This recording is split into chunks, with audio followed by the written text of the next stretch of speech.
सुबह का समय था। हल्की हल्की धूप खिड़की से कमरे में आ रही थी। नोबू अपने बिस्तर पर बैठा हुआ था और गहराई से सोच रहा था।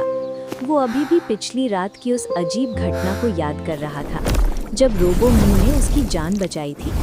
उसकी नज़र बार बार अपने स्कूल बैग पर जा रही थी, क्योंकि उसी बैग के अंदर छुपा था उसका सबसे बड़ा राज। तभी बैग के अंदर से एक हल्की सी मैकेनिकल आवाज़ आई। Good morning नोबू। नोबू घबरा गया। उसने तुरंत इधर उधर देखा। श्श, धीरे बोल, कोई सुन लेगा। धीरे धीरे बैग खुलता है और बाहर आता है रोबोम्यू। उसकी आंखें नीली रोशनी से चमक रही थी। आज एक नया खतरा सामने आया है। नोबू का दिल तेजी से धड़कने लगा। खतरा? रोबोम्यू ने गंभीर आवाज में कहा। शहर के क्लॉक टावर में टाइम डिस्टॉर्शन हो रहा है। अगर इसे रोका नहीं गया तो पूरा शहर रुक सकता है। मतलब सब लोग जम जाएंगे? हाँ, बिल्कुल। और फिर दोनों तुरंत निकल पड़े, स्कूल की चिंता किए बिना, पुराने क्लॉक टावर की तरफ। रास्ता अजीब तरह से शांत था।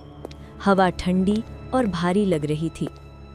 जैसे ही वे टावर के पास पहुंचे, नोबू ने जो देखा वो देखकर उसके होश उड़ गए। एक आदमी हवा में ही रुका हुआ था। एक पक्षी उड़ते उड़ते जम गया था। गाड़ियां सड़क पर थमी हुई थी। ये क्या हो रहा है? रोबोम्यू ने अपनी स्कैनर आंखें चालू की। टाइम डिस्टॉर्शन डिवाइस एक्टिव हो चुका है। लेकिन ये किसने किया? तभी टावर के ऊपर से एक काली परछाई नीचे उतरी और उनके सामने आया एक रहस्यमयी वैज्ञानिक। अब पूरा शहर मेरे कंट्रोल में है। नोबू गुस्से में बोला, तुम ऐसा नहीं कर सकते।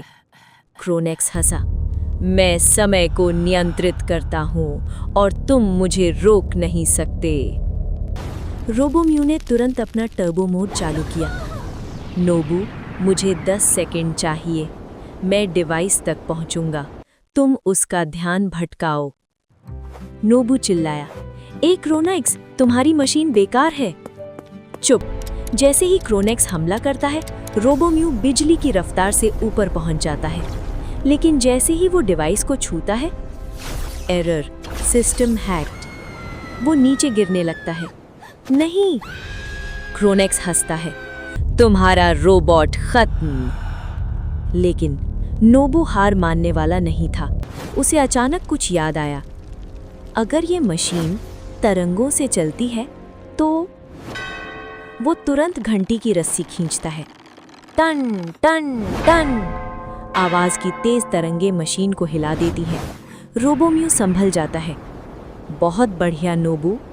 रोबोम्यू अपना प्लाज्मा पंच चालू करता है और धड़ाम, मशीन टूट जाती है। नहीं।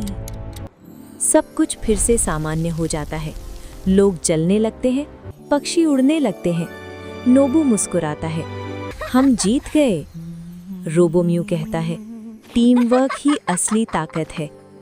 नोबू हंसता है, और थोड़ा दिमाग भी। लेकिन खतरा अभी खत्म नहीं हुआ है।